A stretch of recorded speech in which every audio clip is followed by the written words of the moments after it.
What's good, YouTube? It's your boy JusticeXFalls. We back at it again with another video. Now, as you can see on the screen, the reviews are in. And so far, out of the reviews I've looked at, which would be the IGN one, obviously you see they gave it a 10. And the GameSpot one, they gave it a 10. Now, the GameSpot one focused on how the gameplay mechanics were changed, but also kept familiar. Like, that's what the GameSpot interview focused on. They praised the added scenes and the added levels and the new animations and things like that. And they harkened back to the past, like how it was kind of clunky and how much this remake was actually needed, which I think it was. Honestly, when back in 2004 when this game first came out, like I was happy that you can move around more freely with a better camera other than the fixed angle. I was never, like I said in the other video that I did yesterday, I was never really a fan of the fixed camera angles, but I still played it because it was fun. You know, I was talking about difficulty, the difference between the difficulty because the gameplay mechanics are broken, and difficulty because it's providing you an intelligent challenge. I feel like this remake provides you a more intelligent and intense challenge, but you're well equipped to handle it if you're good enough, you know. Whereas RE4, it just came down to like very trivial mechanics. Like all you had to do, pop to the knee, drop, melee, and then knife until they die. That's really all you had to do. A crowd of enemies, pop one to the knee, pop the two in the front to the knee, walk up, melee. Like now with the melee, you got to earn the melee. Like you have to put them in stun. And the enemy won't be in stun until it has the arrows above their head. You know, so you really have to earn that stun. But it has the parry now. The parry is elite. If you could time it, you can get it. You can hit the parry anytime. You know, so that's a good addition to the game. Like you see how you did it there. Now you can pop to the knee. It takes more than like one or two shots. You got to shoot them like 2 or 3 times to drop them now. And then you can knife, but it takes away some health from your knife. So at first I wasn't feeling the knife having a health bar basically, but now that I've played the demo and I've seen how it works in game, it's like, okay, we could do this. You just gotta, it's basically what I'm getting. You just gotta get good. Just gotta get good, literally. And you can get good, you know, if you take the time to be good, if you don't rush. This is not a game you just run and gun through. You really gotta have some actual skill. Now, as you see, they gave it a 10, GameSpot. And also game. What am I? Why can I? Oh, wrong video. Also, IGN gave it a 10. So the IGN review, you know, they focused more on, okay,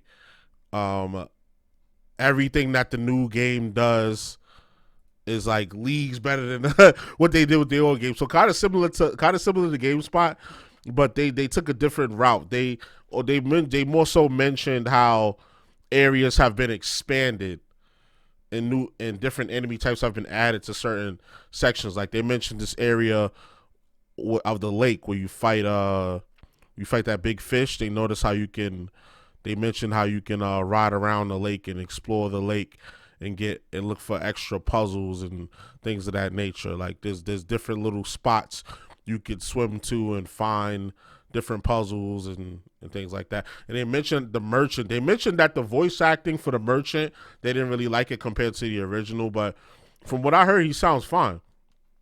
You know? And they mentioned how you don't start with the red dot sight, but you can quickly get it through upgrades, which is fine by me. I feel like the red dot was there out of this development necessity more so than like, okay, we're giving you a red dot, because of the nature of how you aim and things of that nature, because it's an over the shoulder third person, so you're not looking right down the sight, so you need a visual cue.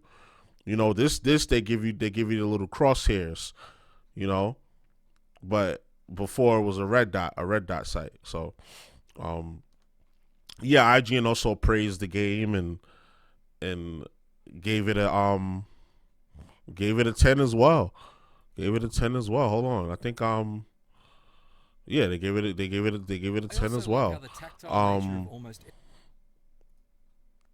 I mean, so far from what I've seen, it's given 10. I'm not gonna lie. So far from what I've seen, this game is definitely given 10. They even praise the audio design, you know, and how that adds to the overall terror of the game. It's crazy because the gameplay that both these guys chose, GameSpot and gameplay, it looks very similar. And both their videos are 10 minutes. So sometimes I'll be thinking these companies be low key working together. I don't know. They probably do, or they probably look at each other's videos and be like, I could do better than that.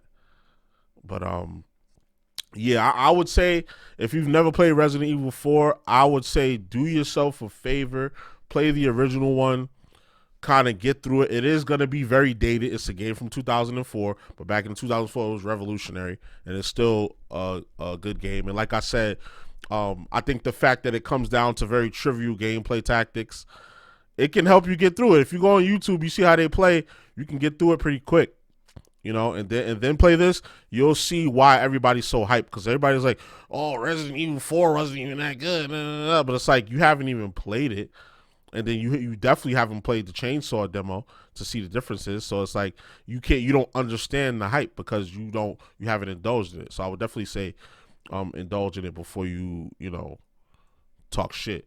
So now we go to Metacritic, and as you can see, it has a 93 average. So 93 out of 90 critic reviews, it got a 93. It's the best PlayStation 5 game of 2023. We figured that. We definitely figured that. More reviews are gonna pour in. There's gonna be more user score. The user score is probably also gonna be in the high 90s, you know. There's whatever content creators got the game early. I'm pretty sure soon as the game dropped, everybody gonna be dropping their reviews back to back. Spear Hunter and Foxcade and all those people that play Resident Evil games heavy. All them channels is just gonna be dropping. And I think this score is probably either gonna go up when the more critic reviews come, and the user reviews is gonna be the same because this game is dope. Mixed review. Let's go down to that one mixed review. Let's look at this publication review. Resident Evil abandons horror for action. Okay. Perhaps one of the most influential games of all time, Capcom effectively created a new spin with this remake. Less than 101 recreation of the original. This entry is more or less a reimagining of the classic horror title. Introduce some interesting new mechanics. Its pivot from action may leave it divisive entry to fans of the series. Not really, bro. I feel like I mentioned in this other video I did, it's like